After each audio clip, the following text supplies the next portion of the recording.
गर्भवती चिंपैंजी। मुकेश एक वन विभाग कर्मचारी है और उसका ट्रांसफर मध्य प्रदेश के सघन वन वाले एरिया में हो जाता है। वो अपनी पत्नी और बेटी के साथ उस जगह पहुंच जाता है जहां उसे सरकार रहने के लिए क्वार्टर मिला होता है। क्वार्टर को देखकर विनीता कहती है, मुकेश, मुझे यहाँ बहुत डर लग रहा है।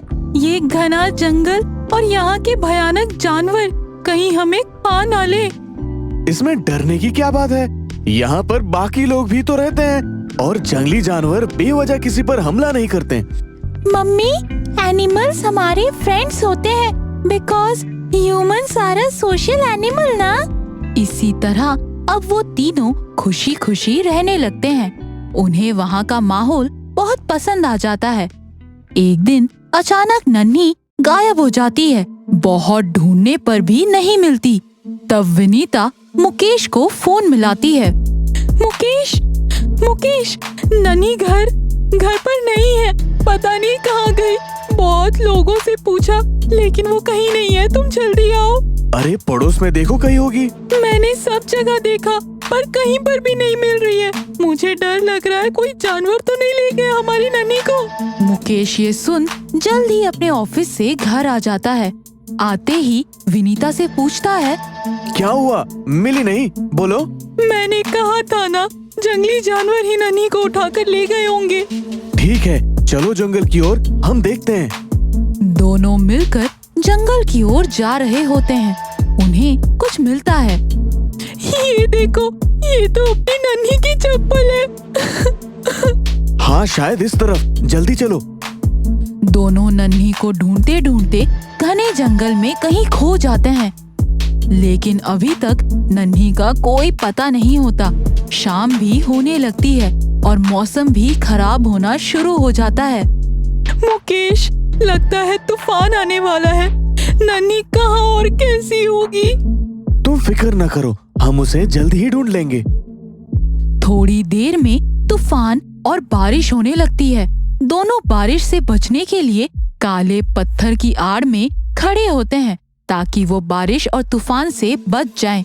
इतने में विनीता की नजर एक गुफा की ओर जाती है। मुझे तो किसी गुफा जैसे दिखता है। हाँ, चलो थोड़ा अंदर की ओर देखते हैं। तभी अचानक एक पंछियों का झुंड फुर फुर की आवाज के साथ अंदर की ओर जाता है और गुफा के दरवाजे अचानक ही बहुत सारे पत्थर आकर गिर जाते हैं और बाहर जाने का रास्ता बंद हो जाता है। दोनों बहुत डर जाते हैं और अब अंदर जाने के सिवा और कोई रास्ता नहीं होता उनके पास। अब हम क्या करेंगे? हम यहाँ फंस गए। शांत रहो। सुनो, अंदर से बच्चे की रोने की आवाज आ रही है। ये तो अपनी नन्ही की आवाज है। चलो अंदर चलकर देखते हैं।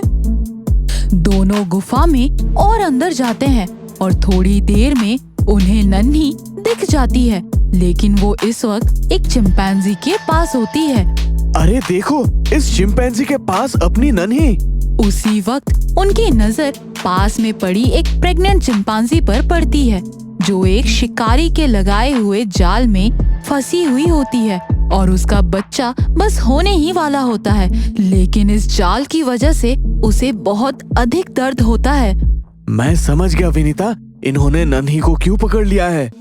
ज्यादा टाइम ना लगाते हुए इधर उधर देखता है और पास में पड़ा एक पत्थर से जाल को घिसना शुरू करता है। मुकेश को जाल घिसते देख विनीता भी एक पत्थर लेकर वो भी जाल को काटने लगती है और थोड़ी ही देर में मदर चिंपैंजी मुक्त हो जाती है। उसके बाद नर चिंपैंजी नन्ही को छोड़ देता है। नन्ही भागकर अपने मम्मी पापा के गले लग जाती है और उसी वक्त वो चिंपैंजी भी एक बच्चे को जन्म दे चुकी होती है। मम्मी!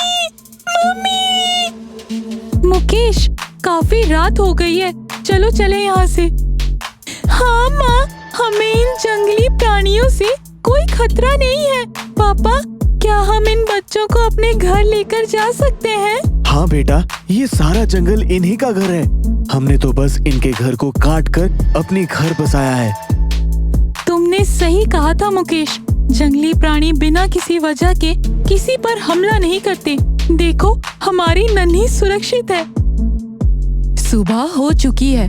कुछ चिंपैंजी गुफा के दरवाजे पर पड़े पत्थरों को हटा देते हैं और टीना उसके मम्मी पापा हंसते हुए अपने घर की ओर रवाना हो जाते हैं। चिंपैंजी को नन्ही दूर जाते हुए बाय बाय का इशारा करती है।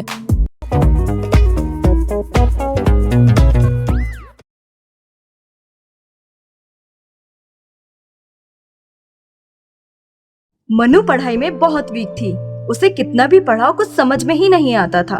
इस वजह से आज उसकी माँ को टीचर ने स्कूल में बुलाया था। मनु की माँ, आपका ध्यान किधर है? आप मनु की घर पे क्लास नहीं लेती? नहीं टीचर, ऐसी बात नहीं है, मैं तो रोज इसकी क्लास लेती हूँ। तो मनु को इतने कम मार्क्स कैसे आते हैं? हम तो जैसे बाकी छात्रों को पढ़ाते हैं वैसे ही मनु को भी पढ़ाते हैं, पर फिर भी उसे कुछ समझ में ही नहीं आता। मैं भी हमेशा कोशिश करती हूँ टीचर, पर कुछ पता नहीं इसे कुछ कैसे समझ नहीं आता। आपको पता है ये इतनी वीक है पढ़ाई में, कहीं इसे 4 सब्जेक्ट में 0 मिला हुआ है। ऐसे ही चलता रहा तो ये फेल हो जाएगी और बाकी बच्चे आगे निकल जाएंगे। नहीं नहीं टीचर, मैं और भी ध्यान रखूंगी आगे से। ठीक है। टीचर से बात कर मनु और माँ अपने घर पहुँचे। मनु की माँ मनु से इतना गुस्सा थी कि वो मनु से बात तक नहीं कर रही थी। माँ नाराज ना हो, मैं अगली बार अच्छे अंक लेकर आऊंगी, पर तुम बात करो ना मुझसे माँ। मनु, मुझे परेशान मत कर, तेरी वजह से आज इतना सुनना पड़ा मुझे। तू अच्छे से पढ़ाई करती तो आज ये सब ना होता। सॉरी माँ, मैं आगे से ध्यान लगाकर पढ़ूंगी। जब तक मुझे यकीन नहीं होता तब तक मैं तुझसे बात नहीं करूंगी। ऐसा बोलकर माँ किचन में चली गई। दूसरे दिन की शुरुआत होने के बाद भी माँ मनु से बात नहीं कर रही थी। मनु बहुत ही दुखी हो गई और वो स्कूल जाने की बजाय अकेले ही किधर तो निकल गई। चलते चलते वो बहुत थक गई और एक पेड़ के नीचे बैठकर रोते रोते खुद से बात करने लगी। मैं क्या करूं? माँ भी मुझसे बात नहीं कर रही। अभी मुझे पढ़ाई में कुछ समझ नहीं आता। इसमें मेरी क्या गलती? मैं बहुत पढ़ाई करती हूँ पर फिर भी कम अंक आ रहे हैं मेरे। मनु जब खुद से बात करते रो रही थी तब उसके सामने एक औरत आके खड़ी हो गई।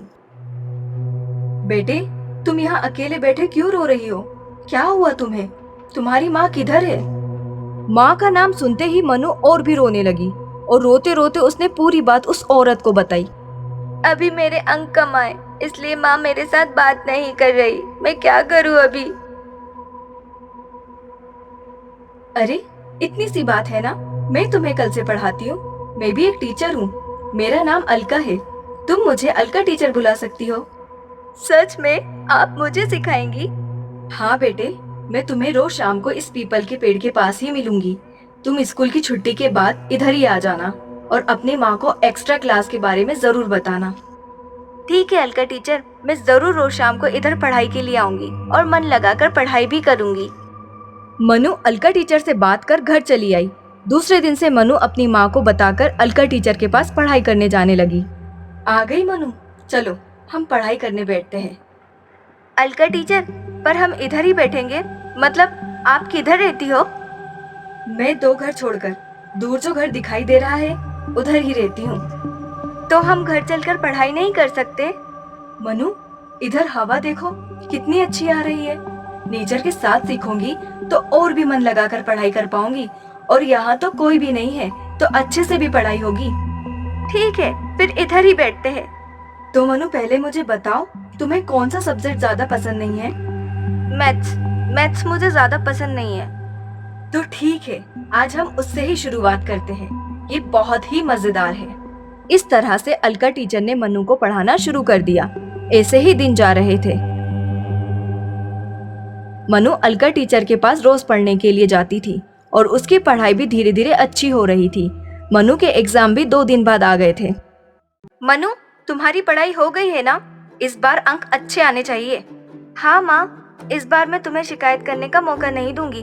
मैं अच्छे अंक लाऊंगी। मनु ने अच्छे से अपने एग्जाम दिए और जब रिजल्ट का समय आया तब सभी छात्रों के माँ बाबा को बुलाया गया। इस बार सभी बच्चों ने अच्छे अंक लाए हैं, पर उनमें से सबसे अव्वल आने वाली छात्र का नाम है मनु। मनु पूरी क्लास में फर्स्ट आई है। ये बहुत गर्व की बात है। सभी मनु के लिए तालियां बजाएं। मनु अव्वल आई। यह सुनकर मनु की माँ बहुत खुश हुई। मनु, आज तुमने मुझे बहुत गर्व महसूस करवाया है। बोलो तुम्हें क्या चाहिए? माँ, ये सब अलका टीचर की वजह से हुआ है। हम उन्हें मिलने के लिए चलते हैं ना? हाँ बेटा, हम उन्हें मिलकर आते हैं। मनु और माँ अलका टीचर को मिलने पीपल के पेड़ के नीचे जाते हैं, पर वहाँ कोई नहीं होता। मनु, इधर तो कोई नहीं है। माँ, अलका टीचर तो मुझे इधर ही मिलती थी। हम इसी जगह पर पढ़ाई करते थे, पर अभी शायद वो अपने घर पर होगी। हाँ माँ, मुझे भी यही लगता है। वो देखो सामने, 2 घर छोड़कर ही उनका घर है। मनु और माँ अलका टीचर के घर जाते हैं और उधर ताला लगा रहता है। अरे ये तो बंद है। रुको, हम इधर किसी को पूछते हैं। उसी समय एक बूढ़ा आदमी उधर से जाता हुआ नजर आता है। चाचा, ओ चाचा। क्या हुआ बेटी? चाचा, इधर एक अलका टीचर रहती है ना, वो कहाँ गई है, बता सकते हो? हाँ बेटा, अलका टीचर रहती थी, पर वो 40 साल पहले की बात है। तुम अभी उन्हें क्यों ढूंढ रही हो? माँ ने चाचा को सब बात बताई। चाचा भी आश्चर्यचकित होकर सोचने लगे। क्या हुआ चाचा? अलका टीचर अभी किधर रहती है फिर? बेटी, अलका टीचर 40 साल पहले ही गुजर चुकी है। वो हमेशा उस पीपल के पेड़ के नीचे बच्चों को सिखाती थी, और अभी इस बच्ची को सिखाने के लिए वो इतने दिन से आ रही थी, पर वो उनकी आत्मा थी। माँ ये सब सुनकर शॉक हो गई। उसने मन ही मन अलका टीचर को धन्यवाद दिया और वो मनु के साथ घर लौट गई।